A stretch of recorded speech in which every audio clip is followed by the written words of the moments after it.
memutuskan rukun sebelum sempurna. Meninggalkan salah satu rukun dari sholat. Sengaja meninggalkan salah satu rukun. Atau, tulis atau, memutuskan rukun sebelum sempurna.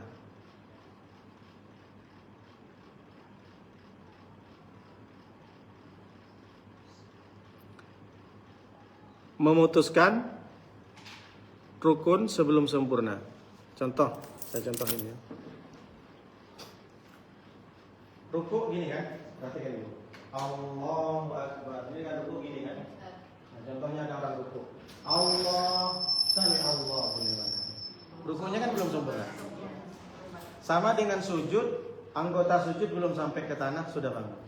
Ada nggak seperti itu? Banyak. Allah, sami Allahu liman hamidah. Cuma lah. Jangankan rukuknya, kalau bacaannya itu sunnah. Jadi memutuskan rukun satu belum sempurna sudah pindah ke rukun lain, itu batal sholat. Nggak ada cerita. Sama dengan sholat tarawih yang cepat-cepat. Iya, makanya itu tak bisa dibenarkan.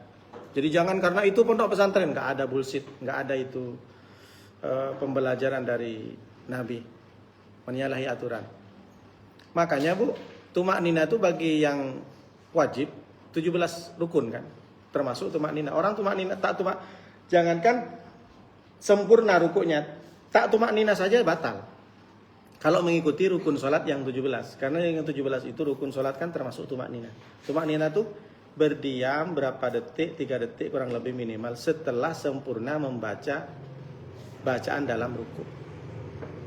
Jadi berhenti dulu. Subhanallah wa bihamdihi, subhanallah wa bihamdihi, subhanallah, berhenti sejenak 3 detik baru naik. Jadi kalau tak berhenti dulu langsung termasuk batal kalau menggunakan rukun 17, yang 17. Nah, makanya sebagian ulama enggak pakai tumak ninah 13. Baik, yang kedua.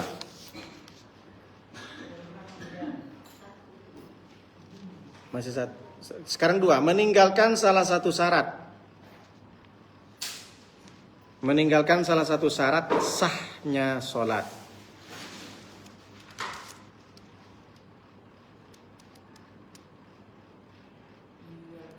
Meninggalkan salah satu syarat sahnya sholat.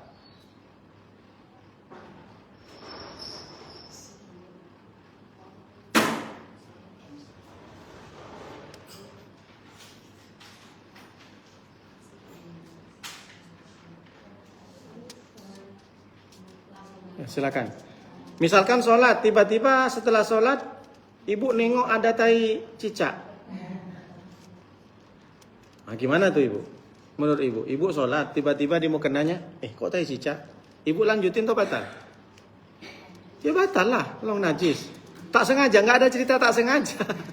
Kalau itu nampak tai, masih mending tai cicak. Kalau tai orang? Kalau memang cicaknya, Kenapa? Kalau cicaknya jadi. Oh enggak masalah, kecuali cicaknya mati, makanya bangkai, termasuk bangkai semut. Bangkai semut ada di mukena, itu termasuk ibu membawa bangkai najis. Kalau semut ke air tak najis. Sebenarnya najis semua, cuma dimaafkan kalau terjadi ke air. Kenapa alasannya? Karena itu termasuk hewan yang tidak mengalir darahnya. Lalat, nyamuk, semut. Kenapa?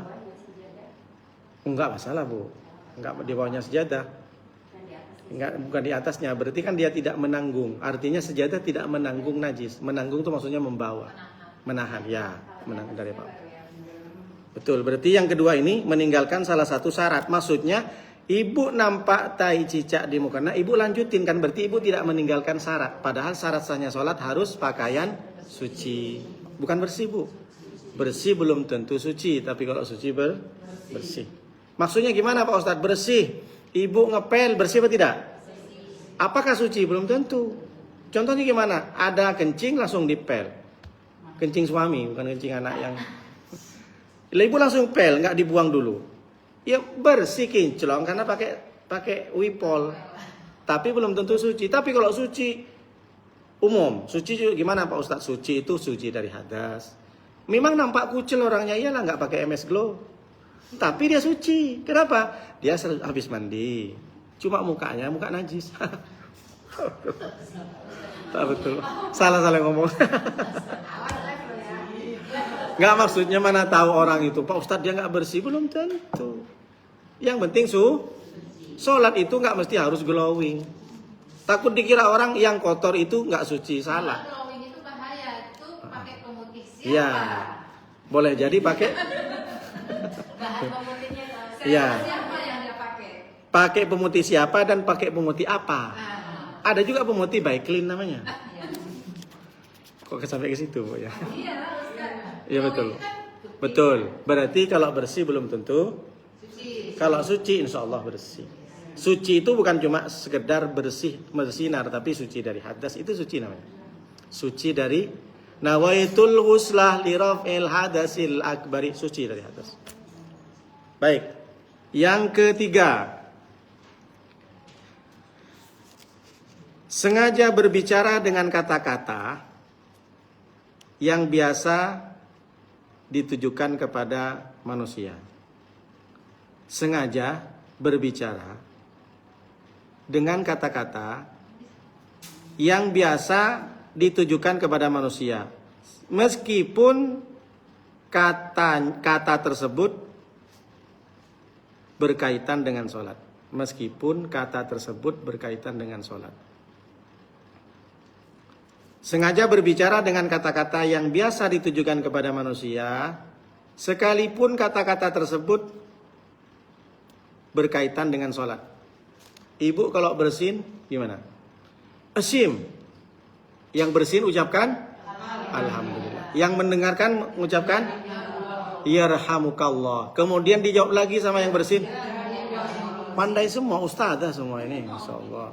Nah itu kan kata-kata diucapkan kepada manusia karena ada alasan Ibu mengucapkan dalam sholat tidak ada alasan apapun, tiba-tiba Yarhamukallah, batal meskipun bahasa Arab.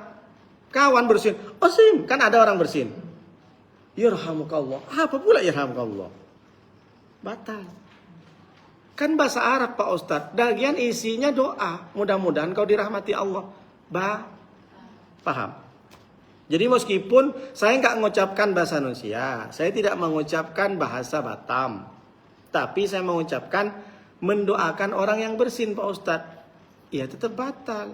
Karena bacaan tujuanmu bukan bacaan termasuk yang disyariatkan dalam sholat. Kok dibilang kaitan sama sholat? Iya, kaitannya sama-sama bahasa Arab. Di dalam kata-katanya tidak mengumpat. Itu yang dimaksud dengan berkaitan dengan sholat. Yarhamukallah. Kawan bersin, kita nggak usah jawab kalau kita berada posisi dalam sholat. Kalau yang bersin itu sendiri, Ustaz, pokoknya sholat sendiri. sendiri. Nggak usah. Tujuannya apa? Alhamdulillah. Spontan gitu, Ustaz, karena udah biasa gitu kan. Jadi setiap bersin refleks. Tadi disebutkan gimana? Sengaja. Sengaja, oh sengaja. Sengaja, Bu.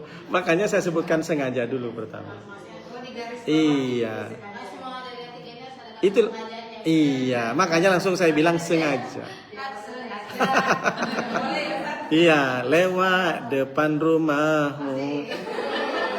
Itu tenda biru apa tenda kuning itu? Tenda biru.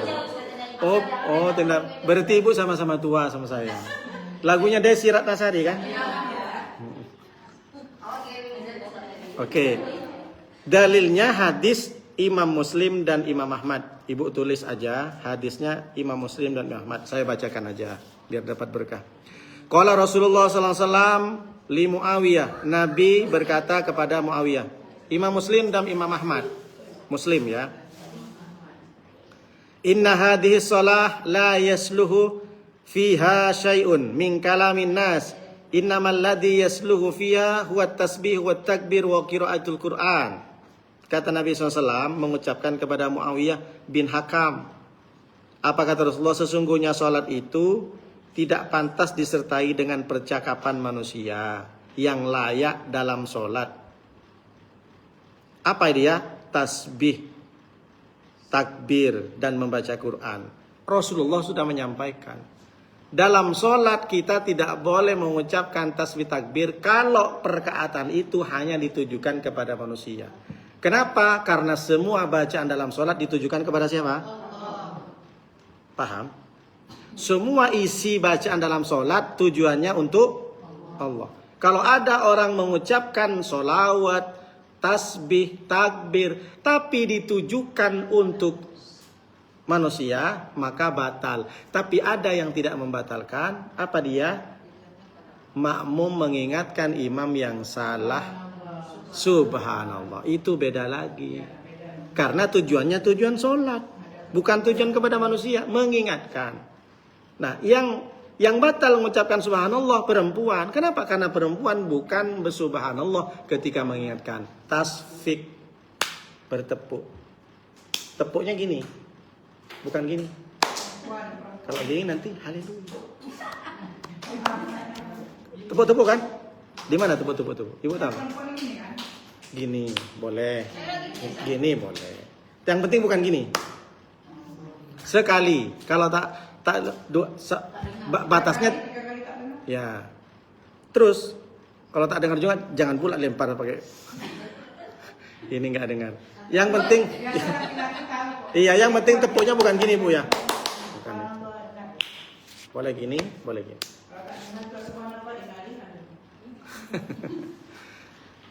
Kalau di sini ada nggak makmum sesama perempuan? Ada ya? Jarang. Kalau kita sama-sama. Enggak, yang ada kan dulu saya tahunya di pesantren gitu kan. Di pesantren perempuan itu kan sesama perempuan. Arti hadis tadi, baik. Sesungguhnya sholat itu tidak pantas disertai dengan percakapan manusia yang layak dalam sholat. Sesungguhnya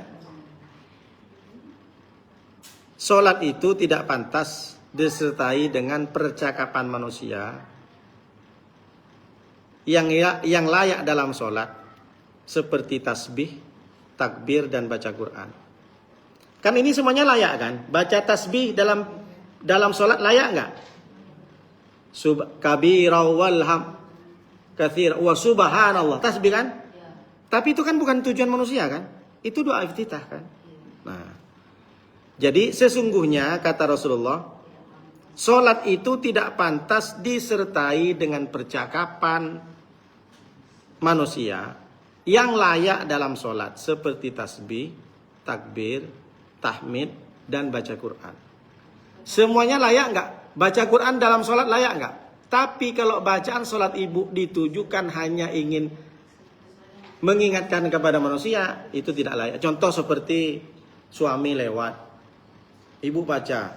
Biasa suami ini kalau dibacakan Yasin dia paham, maksudnya suruh makan. Misalkan ibu kebiasaan di rumah Yasin berarti itu suruh makan. Dalam sholat datang suami, bingung suami cari makan, langsung ibu bilang Yasin. Oh berarti suruh makan, suruh cari tertentu ada makanannya. Misalkan begitu. Meskipun bacaan itu adalah bacaan Al-Quran, tapi tujuan ibu hanya untuk manusia, bukan tujuan Allah. Sampai sini paham? Oke. Jadi yang boleh yang bertujuan karena sholat. Ya, subhanallah itu kan memang tujuan sholat, berkaitan dengan sholat. Tapi memang layak diucapkan. Apakah tidak layak orang sholat baca alhamdulillah? Layak sekali. Tapi tengok dulu, kamu tujuannya baca alhamdulillah itu apa? Atau panggil Allah. Allah itu hanya ingin menegur orang misalkan. Kan banyak contoh. Anaknya main-main, entah numpain gelas. Istrinya sholat di rumah. Jadi pengen ngingetin sama ayahnya. Sama suaminya. Allah! Allah! Apa? Apa tidak Allah? Padahal ngucapin Allah tujuannya untuk negur suami itu. Itu batal. Makanya caranya gimana? Ya kalau membahayakan bukan pakai kata, berhenti. Kan udah saya sampaikan, ada orang lewat di sungai mau jatuh, ibu sholat, ya udah. Bukan teriak-teriak. Bantuin. Sama dengan saya bilang, di sini kan disebutkan kalau ada ular dan kalajengking lewat, kita bunuh. Bukan kita teriak, ular, bukan begitu, batal sholatnya. Caranya gimana? Ada ilmunya. Bunuh langsung tuh ular sama kalajengking. Orang apa, Bu? Ibu kira-kira yang salam tamu biasa atau orang tua? Sholatnya fardu atau sunnah? Nah, masalahnya kan gitu. Itu kan perbedaan lagi. Kalau fardu ibu, kalau orang tua itu tak boleh membatalkan meskipun orang tua karena fardu. Tamu enggak. Kita lagi sholat di dalam rumah. Iya. Ada orang salam, kamu. Enggak usah batalkan kalau fardu. Kalau sholat fardu enggak usah batalkan. Menjawabnya Ustaz. Oh, enggak usah. Biasanya kalau dia Allahu Akbar gitu juga. Enggak ada. Menjawab itu kewajiban kita sesama Islam. Tapi kalau sholat kan sama kita dengan Allah. Enggak bisa. Makanya inilah dalilnya. Ada yang bilang itu juga nggak boleh. Nah, itu ada nanti. Nasi kode. Itu ada nanti. Nah, nanti. Kalau ini kan masih berkutat ke perkataan. Nasi nggak boleh ya. Kalau berdaham masih bisa. Makanya kita tengok lagi selanjutnya. Nah, jadi biar. Ya, oke, baik, selanjutnya. Nah, ini baru perkataan kan? Nah, kalau Muhammad kan bukan perkataan, lain lagi, kode namanya. Baik, kita baca lagi, Bu. Jadi nanti kalau kita mengingatkan imam yang sedang lupa, kalau laki-laki kalau perempuan namanya tasfik. Tasfik itu pakai shot, bertepuk. Adapun berdehem-dehem, nah, Ibu tulis. Ibu berdehem tahu berdehem? Lanjutannya masih nomor 3, Bu. Masih 3. Ini kan masuk kategori ham. Atau menunjuk bacaan imam apabila ia ragu-ragu atau lupa, tidaklah membatalkan sholat. Atau menunjuk bacaan imam apabila ia ragu atau lupa. Jadi ini konteksnya berdehem-dehem ke imam, bukan ke orang lain. Nah, makanya saya bilang ada khusus nanti. Oke, saya bacakan hadisnya dari Imam Ahmad, Ibnu Majah dan Nasa'i. Menunjuk bacaan imam apabila ragu atau lupa. Imam kayaknya mau naik atau enggak. Hadisnya dari Imam Ahmad, Ibnu Majah dan Nasa'i. Saya bacakan hadisnya. An Aliyin, hadis ini datang dari Nabi, kana li min Rasulillah sallallahu alaihi wasallam madkhalani bil laili wan nahar wa kuntu idza dakhaltu alaihi wa huwa yusalli yatanahnahu li. Saya baca dulu, Bu. Ibu nanti kalau mau catat. Saya diperbolehkan oleh Rasulullah, kata Sayyidina Ali. Jadi ini dari Sayyidina Ali hadisnya. Saya diperbolehkan oleh Rasulullah datang kepada beliau, baik berarti nyamperin. Sayyidina Ali diperbolehkan oleh Rasulullah suruh nyamperin beliau, baik malam atau siang. Apabila saya datang kepada beliau di waktu beliau sedang sholat, beliau berdehem kepada saya. Nah, ini dalil berdehem boleh, Bu. Kalau perkataan dari ulama ke imam. Tapi Rasulullah pernah satu ketika disamperin Sayyidina Ali. Sayyidina Ali mau masuk ke rumah, tapi Rasulullah sedang sholat. Tapi ini diceritakan sholatnya sholat sunnah. Maka Sayyidina Ali, Assalamualaikum, tapi Sayyidina Ali tidak masuk. Maka Rasulullah menunjukkan bahwa orang itu boleh masuk. Tapi posisi sholat sunnah. Kenapa? Nah iya, jadi kita kan nggak bisa ini kan Rasulullah. Jadi konteksnya bagaimana? Selama ibu sholat sunat, maka memberikan isyarat itu boleh dengan hadis ini. Tapi tidak dengan sholat fardu. Ya, jadi berdehem-dehem memberikan isyarat. Tapi ibu pastikan dulu, takut yang Assalamualaikum itu bukan saudara kita. Maling pula kan. Kalau pas itu Ustaz, kalau pas takbir dibuatin itu laki-laki misalkan dia lagi sholat sunat di rumah, awalnya datang dia salam gitu kan, pas dia masuk nanti Ada orang masuk. ada Assalamualaikum. Dia lagi sholat sunat ini yang di dalam rumah, tapi laki-laki. Kemudian dia pas takbir gitu, pas rukuk dia takbir gitu. Jadi dikencengin. Subhan rabbana ala wa bihamdihi. Gitu maksudnya. Takbirnya Allah Akbar, artinya gitu loh. Ya, makanya Bu, kan saya udah bilang tadi, selama itu sholat sunnah, maka diperbolehkan. Dalilnya ini. Tapi tidak dengan sholat fardu, berbeda pendapat ulama. Ada yang tadi mengambil hadis yang pertama Imam Muslim dan Ahmad, bahwa membaca apapun dalam sholat, tapi tujuannya bukan kepada Allah dan bukan kepada sholat, tapi tujuannya kepada manusia, batal. Jadi sama tadi, ada orang bersin, yarhamukallah. Nah, meskipun bacaan yarhamukallah itu adalah bahasa Arab dan itu baik, tapi karena diucapkan untuk manusia, batal. Konteksnya sholat fardu. Tapi kalau sholat sunnah, aman semua sholat. Nah, terserah ibu mau ikut yang mana. Makanya sholat sunnah itu suami manggil kita harus bersihkan suami ya, Ustaz. Iya, Bukan wajib. betul, Kalau betul. mengabsenkan. Iya, kalau sholat sunat tidak ada cerita ibu harus, oh ini lebih penting, soal nggak bisa, nggak bisa. Kejadian dulu Imam Juraij, Syekh Juraij, orangnya alim, setiap hari puasa, malamnya tahajud, orang tua ibunya Juraij, assalamualaikum, ke rumahnya, nggak disautin. Iya lagi sunnah, nggak berhenti, Juraij sampai 3 kali karena nggak nyaut.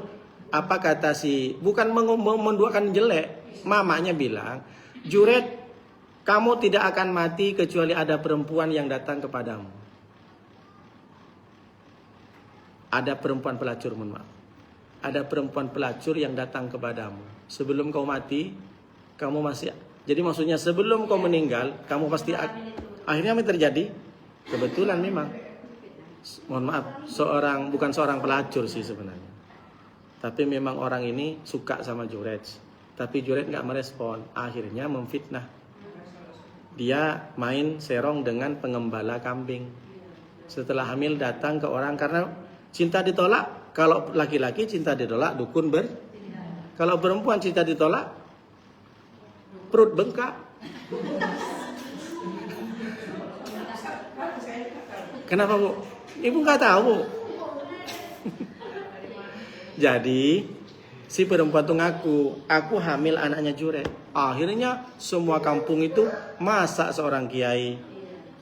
Akhirnya langsung dihancurin rumah. Hancur lebur. Padahal ibadahnya luar biasa. Itulah gara-gara menolak menyaut istrinya. Iya. Makanya kalau ibu kemudian istrinya, suaminya, kita tidak boleh harus. Kenapa Bu Aisyah? Ada pergi Ustaz, terus saya pergi dulu. Oh iya nggak apa-apa Bu. Tadi udah pergi dulu ke situ gitu. Oh anterin aja lah Bu, iya Bu. Biasa namanya anak-anak mana mau lagi liburan dengerin Ustadz kayak gini, bukan alamnya Bu. Ya lanjut Bu ya. Baik, jadi konteksnya Bu sholat kalau sholat fardu tidak dijelaskan di sini. Tapi sebagian ulama pendapat boleh-boleh saja. Tapi kalau saya ambil yang kuat saja. Kecuali memang minta tolong atau dalam keadaan bahaya kita berhenti, tapi bukan membatalkan sholat. Sama dengan orang tadi kita sholat di depannya ada orang yang mau kecemplung sungai. Ibu bantu. Kalau sejarah suami kesal dengan istri gara-gara sunat Pak sejarahnya. Gara-gara apa Bu? Soalnya kan dia sibuk dengan sunah-sunah, mengerjakan sunah taat, suaminya memerlukan. Ada tak sejarahnya? Tadi tentang ibu dengan anak. Kalau istri dengan apa? Suami. Kalau sejarah itu. Dia menolak nih, dia kita hajut, dia menolak permintaan. Kalau yang pas itu tidak ada Bu, saya nggak pernah dengar, nggak ada. Tapi intinya kan perempuan itu kan syaratnya atau adzaujaha kan. Salah satu bentuk wanita soleha itu kan. Tapi Ustaz ada Ustaz yang ini ibunya datang Ustaz kan menantunya tidak lama langsung diceraikan suami, kayaknya ada. Itu kisah di mana itu? Ya kan Ustaz, saya lupa saya. Oh berarti kembalikan kata mertua, dikembalikan aja. Maksudnya selain karena dia tidak sopan dengan mertua kalau tidak salah ya. Di sana dia Iya. ganti pasang pintu. Iya. Nanti saya cari Bu ya dalilnya. Kalau saya tak pernah baca kan tak berani saya. Ada tidak ada, tapi lupa macamnya dia tidak ramah dengan mertua. Jadi diceraikan. Ya, Jadi mending kan diceraikan. Ada bahasa kiasnya, ya Bu ya. Ya itu ganti pasang pintu. Ya. Makanya ibu harus pahami kan suami itu tetap milik mamanya. Iya. Jadi kalau ada suami yang masih sayang sama mamanya lebih daripada ibu nggak usah sakit hati. Orang lelaki ya termasuk ibu juga nanti punya anak laki-laki begitu juga. Iya, dan untuk kita. Iya. Anak laki-laki, risiko punya anak laki-laki begitu. Jadi ibu jangan cemburu sama menantunya nanti. Kenapa bu? Ya. Baik bu, lanjut bu ya. Baik. Kemudian hadis yang kedua, Abu Daud. Saya baca dulu. An Ibni Umar anna Nabi sallallahu alaihi wasallam shalla salatan faqara fiha falabisa alaihi falamman sarafa qala li abi asallaita ma'ana qala na'am qala fama manaka an taftaha alayya. Ibnu Umar berarti anaknya Sayyidina Umar. Sesungguhnya Nabi, kata anaknya Sayyidina Umar bercerita, membaca sesuatu ketika sholat. Satu ketika Nabi SAW membaca sesuatu yang tidak ada hubungannya dengan bacaan sholat. Tetapi beliau ragu-ragu pada bacaan itu. Setelah sholat, beliau berkata kepada Umar, adakah engkau ikut sholat tadi bersama dengan kami? Maka jawab Ibnu Umar, iya saya ikut ya Rasulullah. Mengapa tidak engkau tunjuki saya dalam bacaan tadi? Artinya Rasulullah pernah berucap sesuatu yang ketika selesai sholat Rasulullah ragu. Kamu ikut sholat nggak tadi? Aku ada ngomong sesuatu yang aneh nggak? Nah gitu istilahnya. Nabi pernah mengucapkan seperti itu. Iya kata Ibnu Umar, iya. As-shalaita ma'ana? Qala na'am. Qala fama mana'aka an taftaha alayya. Mengapa tidak engkau tunjuki saya? Kenapa kalau memang itu perkataan aneh, kenapa kau nggak ingatkan? Ternyata bagi makmum, Rasulullah pernah ragu berucap sesuatu yang memang bukan dalam sholat. Rasulullah negur, kenapa kau nggak tegur kalau memang itu? Tapi menurut kami nggak ada masalah ya Rasulullah. Maka Rasulullah tidak membatalkan sholat. Berarti apa maknanya? Mengucapkan sesuatu yang bukan bacaan dalam sholat tapi tidak sengaja, tidak masalah. Ibu pernah astagfirullahaladzim. Nah, gitu nengok misalkan ada, iya ada tetangga. Nengok sholat ada tetangga, lama tak jumpa, tiba-tiba berewokan. Mana tahu ibu kaget. Iya boleh, karena ibu tidak sengaja. Lata, ada orang lata kan, ibu tahu lata kan? Masih mending astagfirullah kalau Allah jenggot. Lata kan ada orang lata kan bu? Iya. Kenapa bu? Tetap karena kan dalam bacaan Rasulullah ada seperti itu. Rasulullah ragu. Aku ngomong apa tadi? Ternyata kawan ibu nggak tergoda dengan ibu ngomong jenggot. Karena konteksnya apa? Tidak sengaja. Ini hadisnya. Itu loh maksud. Paham bu ya? Ini kan versi hadis yang dari Abu Daud. Makanya kita pun tidak boleh kita menjudge orang itu sedikit-sedikit salah. Sedikit-sedikit tidak sunnah. Sedikit-sedikit bid'ah. Halo. Sayang di mana? Tapi kalau lagi sholat bunyi pengumuman di masjid dia meninggal, kita diam aja ya. Ya diam lah bu, ngapain ibu?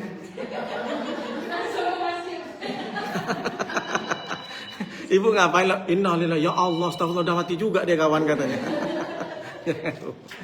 Baik bu, lanjut bu. Nomor 4, banyak bergerak. Jadi salah satu banyak bergerak itu termasuk membatalkan. Nomor 4 bu. Nah, banyak gerakan. Tulis saja dulu banyak bergerak. Buka kurung. Melakukan sesuatu tidak ada perlunya. Melakukan sesuatu tidak ada perlunya.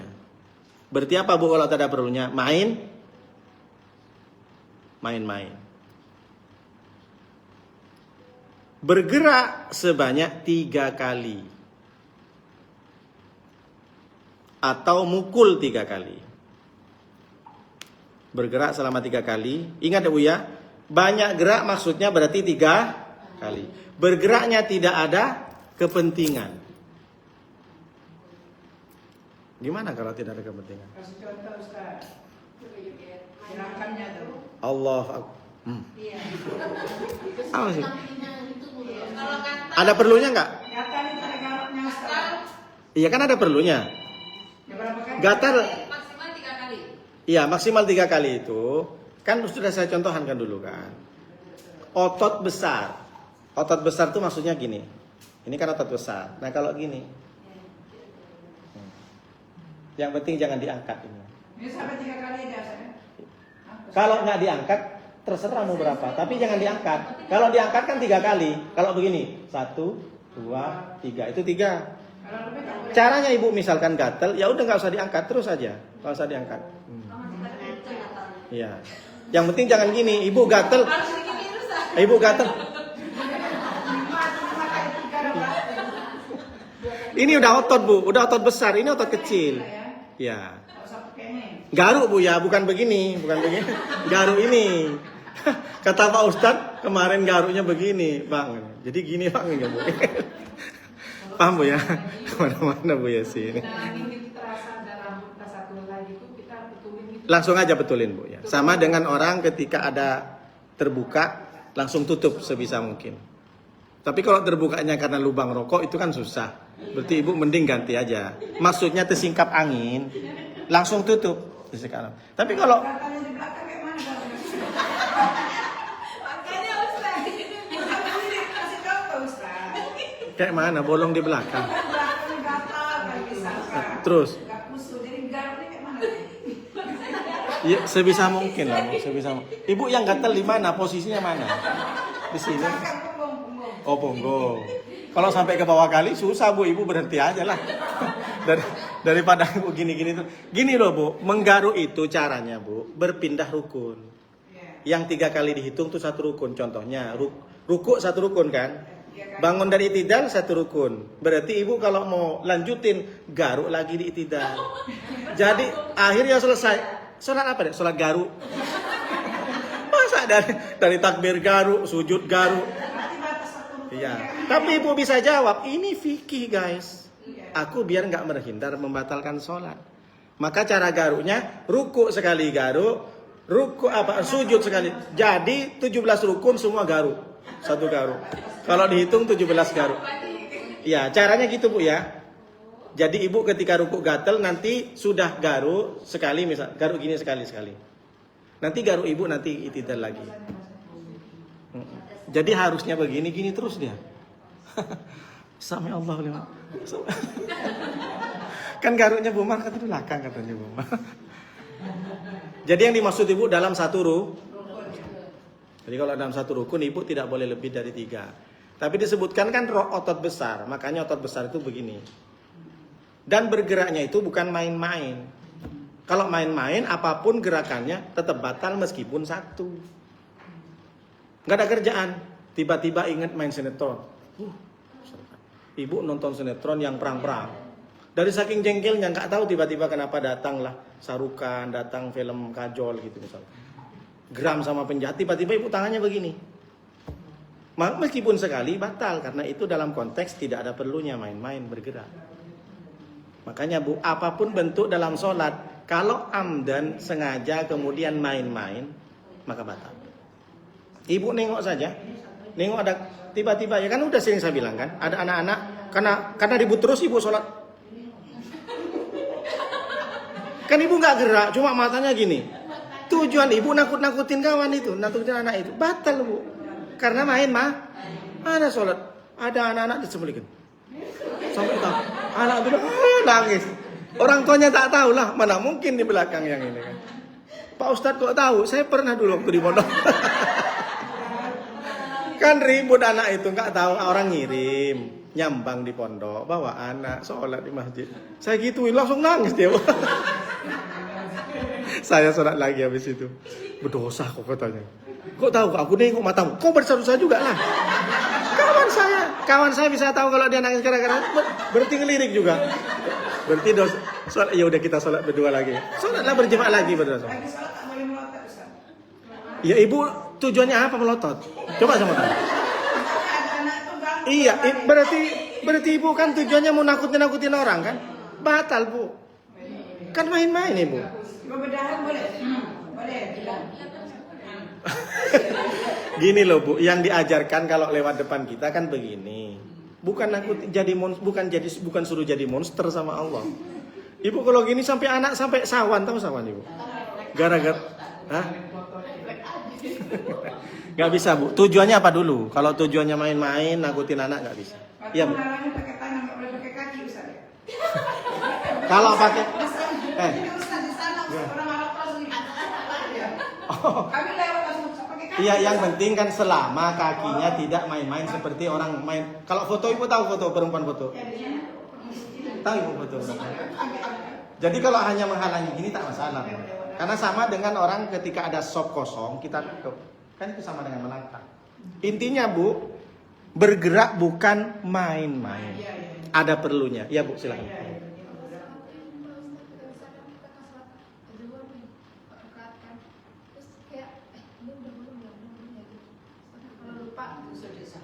Pas bagian ini Ibu lupanya apa? Lupa apa? Lupa rukun apa lupa bacaan? rokaatnya apa? Oh, itu nanti ada di sini, Bu. Nah, kalau lupa rokaat 2 apa 3, Ibu ambil yang sedikit 2. Tapi nanti terakhir ada sujud sah. Nanti setelah ini ada. Nah, sama juga ragu apa saya baca apa gitu. Saya tahiyat awal apa enggak? Nah, maka Ibu lanjutin, tak usah mikir lagi aduh gitu. Kalau Ibu mikir terus nggak lanjutin sholat, lanjutin aja sholat. Kalau memang Ibu keyakinannya tidak tahiyat awal, maka tetap lanjutin sholat, tapi nanti terakhir sujud sahwi. Ya Bu ya. Oke, lanjut dulu Bu. Oke, yang kelima.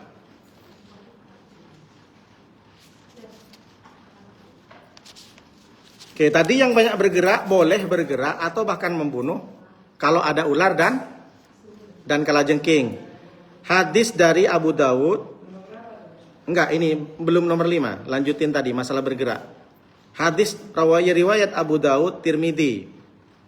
Amara Rasulullah sallallahu alaihi wasallam biqatlil aswadaini fi sholati al-aqrabi wal hayyati.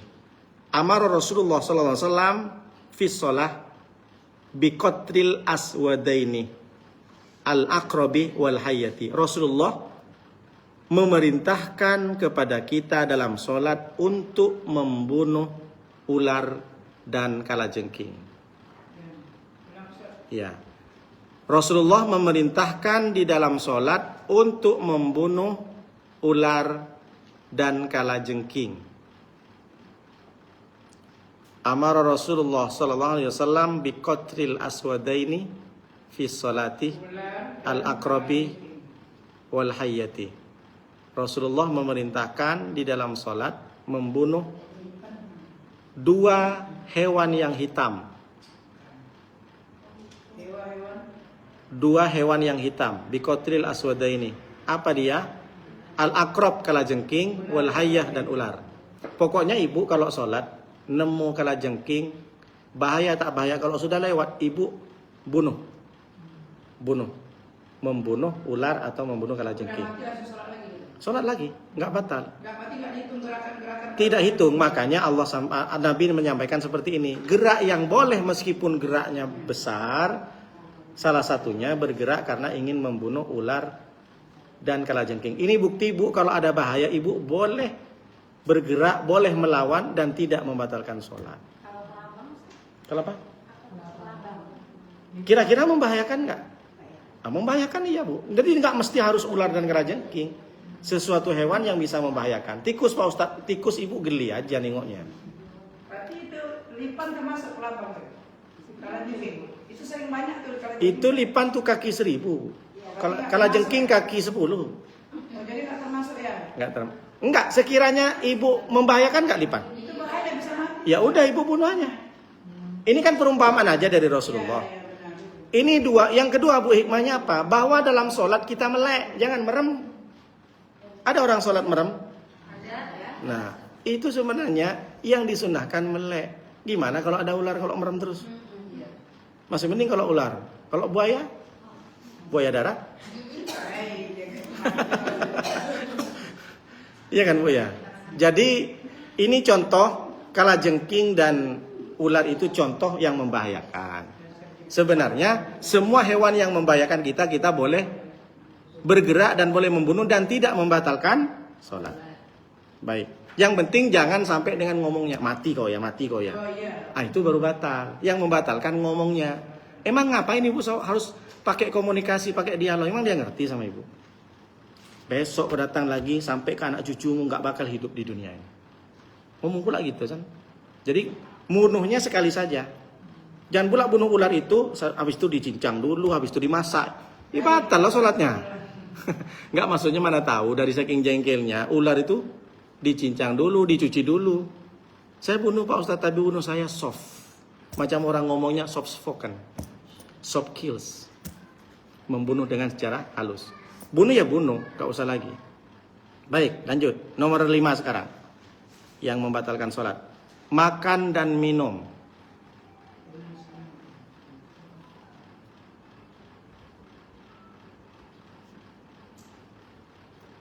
Makan dan minum. Baik sengaja atau tidak sengaja. Yang tidak sengaja gimana? Sisa dari gigi? Tiba-tiba ada di lidah terus ibu telan. Gak sengaja Pak Ustadz. Urusan mulu, kenapa nggak siwak dan nggak sikat gigi? Itulah kenapa disuruh kita sunnah kumur-kumur, disuruh sikat gigi. Baik Bu ya, nanti kita pertanyaan terakhir. Selanjutnya sujud sahwi, singkat aja Bu. Sebab-sebab disunnahkan sujud sahwi. Sebab-sebabnya. Nomor 5 udah habis ya? Udah habis Bu. Yang membatalkan sholat hanya 5 saja. Sebab sawi ya, sujud sawi. Iya, sebab-sebab disunnahkan sujud sahwi. Pertama, meninggalkan tasyahud awal. Meninggalkan tasyahud awal.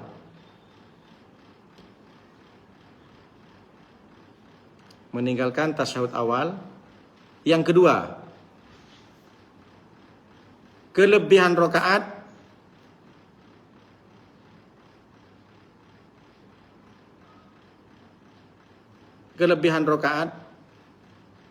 ruku atau sujud karena lupa. Sujudnya sampai 3 kali, rukunya sampai 3 kali. Kelebihan rakaat salat zuhurnya sampai 5 kali. Maka tidak batal itu karena ibu lupa. Karena lupa. Jadi apa? Cukup di terakhir sujud sah. Ada orang Pak, ada banyak. Pokoknya dia mikirnya 4. Padahal sudah 5. Dari awal dia mikirnya 2, padahal udah 3. Makanya pentingnya berjemaah. Itu salah satunya. Kenapa kita disunnahkan berjemaah? Dan berjemaah itu kan sunnah muakkad, fardu kifayah. Bahkan kalau Imam Hambali itu wajib. Imam Ahmad bin Hambal muridnya Imam Syafi'i wajib. Makanya di Mekah itu di mana-mana orang yang pakai Imam Hambal, mau dia dalam keadaan berdagang, mau dia dalam keadaan mau jual es cendol, langsung gelar tikar ketika sholat. Jadi mereka itu sebenarnya bukan mengejar sholat di awal waktu, berjemaahnya. Karena berjemaah itu wajib bagi mereka. Makanya ibu jangan dikit-dikit, aku ikut Mekah. Kalau ikut Mekah kau berjemaah terus lah, jangan tinggalkan. Jangan enak-enaknya aja. Lebaran ikut Mekah, 1 Rajab ikut Mekah, macam betul aja, macam dia yang punya hilal. Kebetulan anaknya Hilaluddin. Bisa dimaklumi kan. Lebaran puasa ikut Mekah. Kan Mekah standarnya, kenapa nggak ikut sekalian? Duhur ikut Mekah. Nah, kalau sekarang ikut Mekah jam berapa sekarang? Sekarang jam 11, 1, 2, 3, 4, jam 7 pagi masih. Ketika jam 12 duhur di sini, di sana masih jam 8 pagi. Jadi gimana? Kalau ikut Mekah pas di sini duhur dia nggak sholat karena ikut Mekah. Makanya ilmu itu yang benar berilmu itu. Nah, kalau ikut Mekah ibu wajib berjemaah. Mau laki mau perempuan wajib berjemaah. Dimanapun berada harus cari orang untuk sholat berdua. Minimal berdua kan sudah jadi berjemaah. Makanya jangan, di Mekah ternyata nggak kunut. Berarti yang di Indonesia sesat. Mau ikut Mekah, jangan hanya ikut kunutnya, ikut semuanya. Paham sampai sini? Ya jangan dikit-dikit Mekah. Mekah itu pun sekarang pun udah banyak perubahan kok.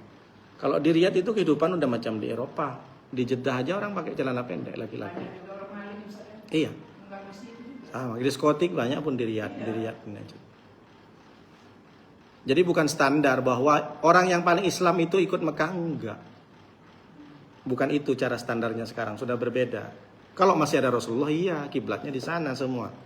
Sekarang sudah berbanyak perbedaan, berbagai macam madhab, berbagai macam sunnah. Sebelum datang dulu kan, coba umi saya dulu itu pakai kebaya loh, padahal pakai jilbab. Ibu tahu baju kebaya? Kebaya. Dulu biasa-biasa aja ya, karena mungkin nggak terlalu ini kan. Tapi biasa aja, nggak berantem orang. Kalau sekarang ini kan seakan-akan pakai cadar itu yang paling wajib. Tidak, cadar itu sunnah. Lebih baik pakai cadar dari tak pakai cadar. Jangan berantem masalah itu. Jangan berantem masalah kunut.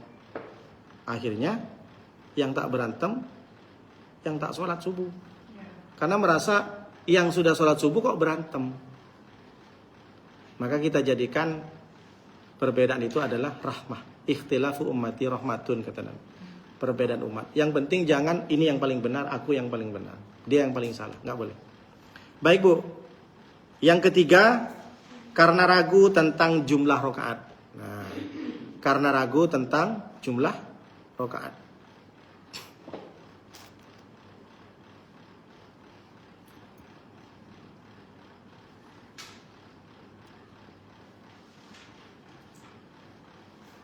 Jadi ragu tentang jumlah rakaat gimana Bu? Saya 3 apa 2? Maka kalau jumlah rakaatnya ibu tetap ngambil yang lebih sedikit. 3 apa 2? Berarti ibu anggap 2.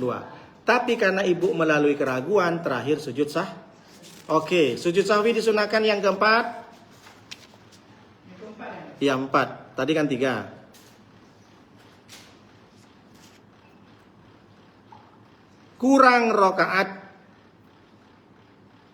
Kurang rokaat setelah selesai sholat karena lupa. Kurang rokaat selesai sholat karena lupa. Contohnya Pak Ustadz, saya sholat duhur, saya yakin 4 rokaat, tapi saya assalamualaikum warahmatullah. Tiba-tiba makmum, Ustadz tadi 3 rakaat, betul tak? Iya, maka saya ganti langsung, tak usah pakai niat, tak usah pakai niat sholat lagi, langsung takbir Allahu Akbar. Ayo ganti 1 kali lagi Allahu Akbar, tapi diakhiri dengan sujud. Jangan sholat lagi. Ibu sholat duhur, bermakmum misalkan, tapi ternyata kata makmum ibu sholatnya 3 rakaat. Bu, kata makmumnya, kebetulan anaknya, ponakannya misalkan, tadi bibi sholatnya 3 rakaat loh. Masa iya? Iya. Ya udah kita tambahin 1. Tambahin langsung 1. Tak usah pakai niat duhur lagi. Setelah itu terakhir sujud sah. Itu prakteknya. Nanti saya baca hadisnya. Bukan berarti ibu ngulang lagi dari awal. Kalau ibu ngulang lagi sholat duhurnya bukan 3 rakaat, 7. Paham? Ibu sholat lagi 4 rakaat duhur. Ya udahlah kita ngulang dari awal. Ini yang bongak ini. Makanya belajar benar. Kalau ibu sholat duhur 4 kali, berarti tambah yang tadi berapa rakaat semua duhurnya? 7 lah. 4 sama 3. Ibu sholat duhur. Harusnya 4 rakaat, tapi 3 rakaat. Diingatkan sama suami, Mama tadi kamu sholat 3 loh. Masa Bang? Iya, aku nengok. Maka ibu gantinya 1 aja. Nambah tanpa nih. Tapi diakhiri dengan sujud. Jangan ibu sholat dari awal lagi. Ya udahlah Bang, aku sholat lagi. Yalah sholat lagi kamu. Sholat lagi dari awal 4 rakaat. Berarti 4 rakaat terakhir, pertama 3 rakaat. Berapa semua zuhurnya? 7. Ada Pak Ustadz? Ada kejadian. Imam lagi. Kebetulan saya nggak makmum di situ. Harusnya 1 aja. Gak usah ngulang lagi. Apakah gimana Pak Ustadz? Apakah batal? Ya nggak batal. Tapi bongak namanya, buang-buang tenaga. Ini berlaku 2 ya, bisa berjamaah, bisa munfarid ya. Ya bisa. Kalau ada yang ngingetin ibu. Tapi kalau ibu ragu juga, tak ada yang ngingetin. Ibu yakin saya 3 rakaat, maka ibu. Tapi kadung sudah assalamualaikum. Tapi setelah itu ibu ragu. Ragunya apa? Saya kayaknya memang 3, udahlah. Aku sholat lagi. Sholat lagi itu bukan dari awal lagi. Ibu tambah aja 1. Nggak usah. Allahu Akbar. Yang penting tidak dipisah dari tempat sholat. Ibu masih ke pasar dulu. Lain lagi cerita. Ustaz, gimana kalau diingat? Ingatnya ada selesai kita. Nggak apa-apa. Langsung sujud sahwi. Nggak mungkin dikurangin. Cara gimana kurangin? Berarti kita langsung Sujud sahwi. Walaupun udah salah. Betul. Nah itulah sujud sahwi. Kan tadi kelebihan rokaat. Kelebihan sujud. Tapi sudah sama. Iya. Sujud sahwi ibu. Tapi jaraknya ingat berapa jauh tuh Ustaz? Kan tadi kalau malah tinggal di pasar kemana? Ya, jaraknya. Kalau ke pasar lagi ibu sholat lagi dari awal. Itu kan sudah keluar dari tempat sholat. Tempat sholat itu maksudnya kalau ibu di rumah ya keluar dari rumah. Kalau ibu sholat di masjid keluar dari masjid gitu ya. Tapi kalau ibu masih sudahlah ke pasar, masih masak jengkol segala macam, ya sholat dari awal lagi lah. Iya udah basi namanya itu. Artinya tidak keluar dari tempat sholat. Kalau ibu sholat di rumah ya berarti gak keluar dari pengarangan rumah. Kalau di masjid ibu gak keluar dari masjid. Seperti itu. Ini kan ilmu Bu, fikih. Dan apakah terjadi? Banyak. Pasti banyak. Karena sifat manusia lupa dan salah. Baik, saya bacakan hadisnya. Hadis ini datang dari Abu Hurairah. Kata Rasulullah SAW, ihda salatail ashi rak'ataini thumma sallama thumma qama ila khasyatin fi muqaddamil masjid fa wada'a yadahu 'alaiha wa fil qawmi Abu Bakr wa Umar radhiyallahu anhuma qala ayyukalimahu wa kharaja sar'anu an-nasi fa qalu kusiratis shalah fil qawmi rajulun yad'uhu. Saya bacakan artinya, saya cepat aja artinya, Bu. Jadi Rasulullah SAW melakukan salah satu dua sholat sore. Berarti Rasulullah pernah sholat asar. Tapi Rasulullah sholat asarnya dua. Sahabat nanya, ya Rasulullah, apakah Rasulullah itu mengkosor?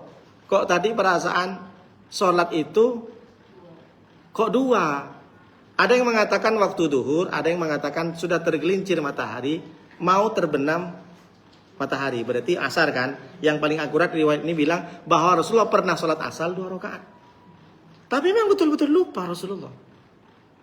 Itulah buktikan bahwa Rasulullah itu manusia biasa. Al-basar tapi la kal-basar. Manusia tapi tidak seperti manusia. Maksudnya apa? Manusia, kalau ada orang sekarang bilang Muhammad itu adalah Tuhan yang Islam, salah.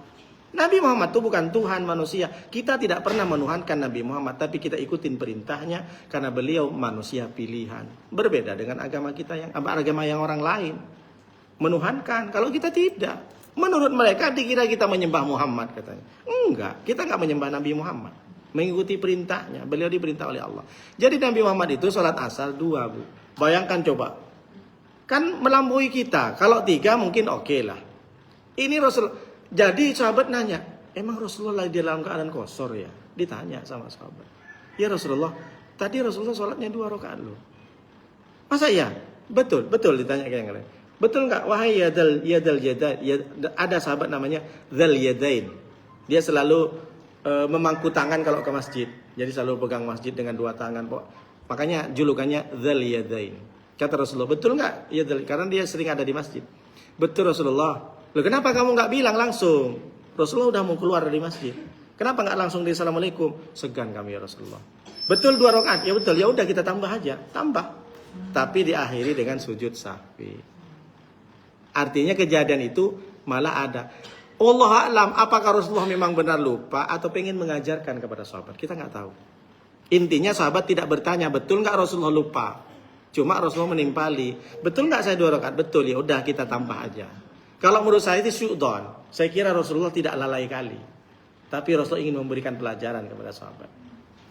Bahwa praktek atau kejadian seperti ini pasti terjadi kepada umatku. Paham Bu ya? Jadi selama ibu tidak keluar jauh dari tempat sholatnya, maka ibu ganti lanjutin saja tanpa niat Allahu Akbar. Tapi jangan lupa di akhir sujud sah. Sujud sahwi yang paling utama memang bacaan sujud sahwi subhanalladzi malayana la yashu boleh.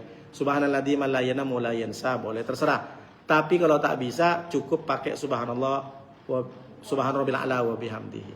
Kemudian duduknya itu kan ada 2 sujud sahwi, tetap sama dengan Rabbi firli warhamni wajifurni warfa'ni warzuqni wahdini. Baik. 2. Tetap 2 karena rukun sholat sujud pun juga 2. Baik. Selanjutnya sujud tilawah. Ibu tahu sujud tilawah? Sujud ketika ada bacaan ayat sajadah. Ibu tulis aja sunnah sujud tilawah ketika mendengar 15 ayat. Ibu tulis ayatnya aja, nanti ibu cari sendiri. Sunnah sujud tilawah ketika mendengar bacaan ayat Al-Quran. 15. Yang disyariatkan dalam fikih itu disebutkan 15. 1. Ibu tulis suratnya aja Bu ya. Akhir surat Al-A'raf. Nomor 1. Ibu tinggal cari sendiri nanti. Biar ada catatan aja sih, kita catatan kecil. Yang singkat saja. Akhir surat Al-A'raf. Yang kedua, surat Ar-Ra'd 15. Ar-Ra'd. A-R-R-A-D. Ar-Ra'd. Ayat 15. Ini kan singkat-singkat aja. Ayat 15. Ar-Ra'd 15. 15 itu maksudnya ayatnya ya, bukan pertama akhir surat Al-A'raf. Yang kedua Ar-Ra'd 15. Ar-Ra'd ayat 15. Yang ketiga An-Nahl ayat 50. An-Nahl ayat 50.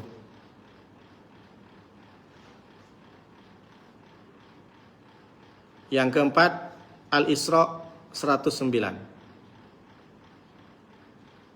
Yang keempat Al-Isra 109. Yang kelima Maryam 58. Yang nomor 5 Maryam, surat Maryam ayat 58. Yang keenam Al-Hajj 18. Maryam 58.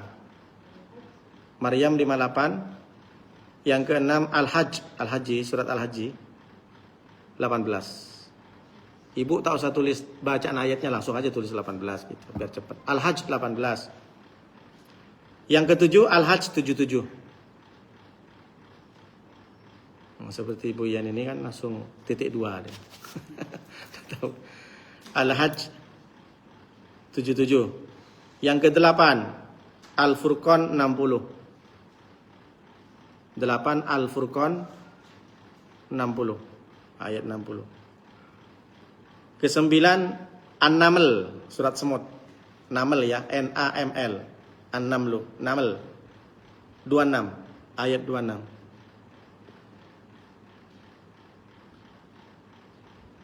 Yang ke-10 As-Sajadah 15. As-Sajadah ayat 15. Kalau nggak gini Ibu kan udah lama nggak nulis-nulis ya kan? Iya. Paling nulisnya nulis duit kan, berapa tabungannya Ibu kan? Udah berapa miliar gitu kan Bu? Ya Masya Allah. Amin. Oh ya mantap. Ustadzah harus.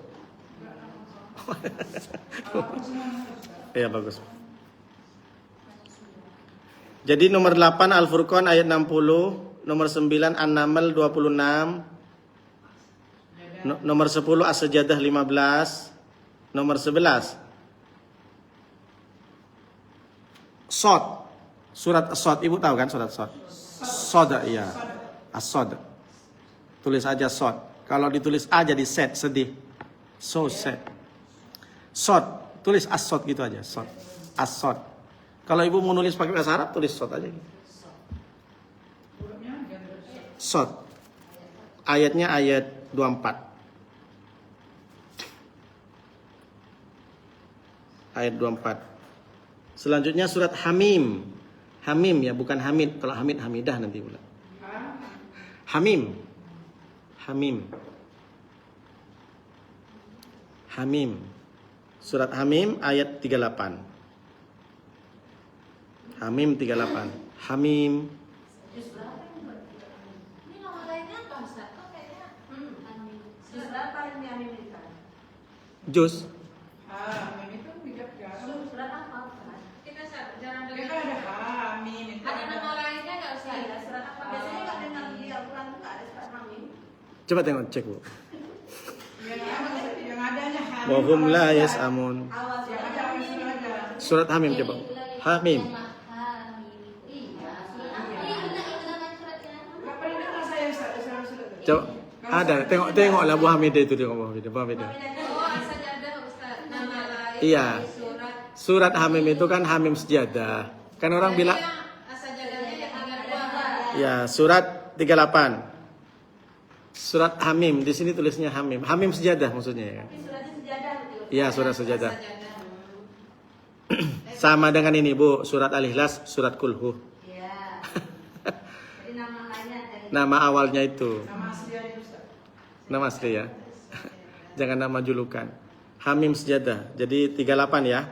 Surat As-Sajadah. 38. Yang ke-13 akhir surat An-Najm. Akhir surat An-Najm. An-Najm akhirnya, akhir suratnya. Fasjudu lillahi wa'budu. An-Najm Bu ya.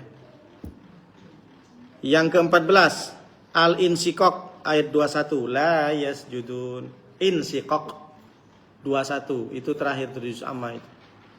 Dekat-dekat surat Al-Mutaffifin, dekat surat Al-Buruj. Ya, Al-Insyiqaq. Kalau Palembang tuh sikok bagi dua. Bu Ian orang Palembang ya? Bukan orang Jawa kan? Oh. Kenapa sih kok? Sikok itu satu, Bu. Iya kalau Palembang ya, tapi kalau orang Padang sih kok. Oh, lain lagi. Oh, kalau orang Palembang, sikok itu apa? Satu. Kalau orang Padang? Ah, ilah. Oh, sikok. Kalau yang sikok bagi dua itu apa? Palembang memang. Sikok bagi dua itu. Oh, pernah dengar lagunya, Bu, ya?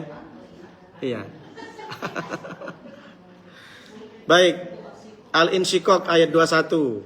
Yang terakhir surat Al-Alaq. Akhir surat Al-Alaq. Iqra itu. Al-Alaq itu kan Iqra toh, Bu. Iqra bismi rabb. Orang bilang surat Iqra. Ayat terakhir. Wasjud waqtarib. Maka ibu kalau baca surat Al-Alaq dalam sholat, ibu ketika wasjud waqtarib, ibu langsung turun ke bawah, sujud tilawah. Habis itu berdiri lagi. Dan itu bukan bagian dari rukun sholat lah, itu sunnah. Kan tiba-tiba berdiri langsung sujud kan. Sama juga subhan rabbil ala wa bihamdi. Kalau mau yang simpel, udah cukup bahasa satu. Itu menunjukkan kita itu memuliakan Allah karena sedang dibaca ayat tentang masalah sujud. Tak dikerjakan tak apa-apa juga.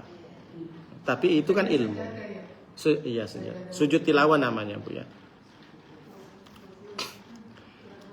Kalau bacaan menurut Nabi, sajada wajhiya lilladzi khalaqahu wa saqqa sam'ahu wa basarahu bihaulihi wa quwwati. Hafal kan? Udah ditulis kan? Tadi itu sajadah sampai 30 ya. Apa, Bu? Sampai 30 ya. 38 enggak ada. Coba Ibu surat Amim yang mana, Bu? Ada. Ustaz bilang sejadah tadi. Katanya sejadah tapi Coba sejadah tulis bener. bener. Enggak, Bu ini, Bu Mida, coba tengok. Nama Bukan surat Hamim.